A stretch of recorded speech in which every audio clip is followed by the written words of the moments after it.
ತಾಲ್ಲೂಕಿನ ಗಡಿ ಭಾಗದ ಲಕ್ಕಹಳ್ಳಿ ಗೇಟ್ಗೆ ಬುಧವಾರ ಆಗಮಿಸಿದ ಕನ್ನಡ ಜ್ಯೋತಿ ರಥಯಾತ್ರೆಯನ್ನು ಅದ್ದೂರಿಯಾಗಿ ಬರಮಾಡಿಕೊಳ್ಳಲಾಯಿತು. ಶಾಸಕ ಬಿಎನ್ ರವಿಕುಮಾರ್ ಮಾತನಾಡಿ, ಒಕ್ಕೂಟದ ವ್ಯವಸ್ಥೆಯಲ್ಲಿ ನಾಡು ಎಷ್ಟು ಮುಖ್ಯವೋ ದೇಶವೂ ಅಷ್ಟೇ ಮುಖ್ಯ.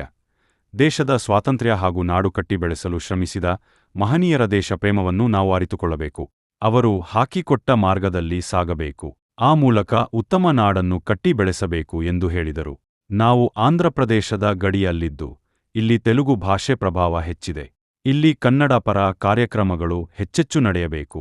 ಈ ನಿಟ್ಟಿನಲ್ಲಿ ರಾಜ್ಯ ಸರ್ಕಾರ ಕನ್ನಡ ಜ್ಯೋತಿ ರಥಯಾತ್ರೆಯನ್ನು ರಾಜ್ಯದ ಎಲ್ಲ ವಿಧಾನಸಭಾ ಕ್ಷೇತ್ರಗಳಲ್ಲಿ ನಡೆಸುತ್ತಿದೆ.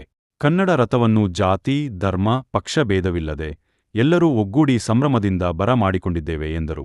ಕನ್ನಡ ಜ್ಯೋತಿ ರಥಯಾತ್ರೆಯು ಸಾರಿಗೆ ಬಸ್ ನಿಲ್ದಾಣದಿಂದ ಕೋಟೆ ವೃತ್ತ, ಕೆಂಪಣ್ಣ ವೃತ್ತ, ತಾಲೂಕು ಕಚೇರಿ ರಸ್ತೆ ಮೂಲಕ ದಿಬ್ಬೂರಹಳ್ಳಿ ಮಾರ್ಗದಲ್ಲಿ ಸಾಗಿತು. ರಥದ ಮುಂದೆ ತಲೆ ಮೇಲೆ ಕಳಶ ಹೊತ್ತು ಸಾಗಿದ ಮಹಿಳೆಯರು, ಕೈಯಲ್ಲಿ ನಾಡಧ್ವಜ ಹಿಡಿದ ಶಾಲಾ ವಿದ್ಯಾರ್ಥಿಗಳ ಸಾಲು, ತಮಟೆ ಇನ್ನಿತರೆ ಜನಪದ ಕಲಾ ತಂಡಗಳ ನೃತ್ಯವು ಕನ್ನಡ ಜ್ಯೋತಿಯ ರಥಯಾತ್ರೆಗೆ ಇನ್ನಷ್ಟು ಕಳೆ ಕಟ್ಟಿದ್ದವು. ರಸ್ತೆ ಇಕ್ಕೆಲಗಳಲ್ಲಿ ನಿಂತ ನಾಗರಿಕರು ಕನ್ನಡ ಜ್ಯೋತಿ ರಥಯಾತ್ರೆಯನ್ನು ಕಣ್ತುಂಬಿಕೊಂಡರು.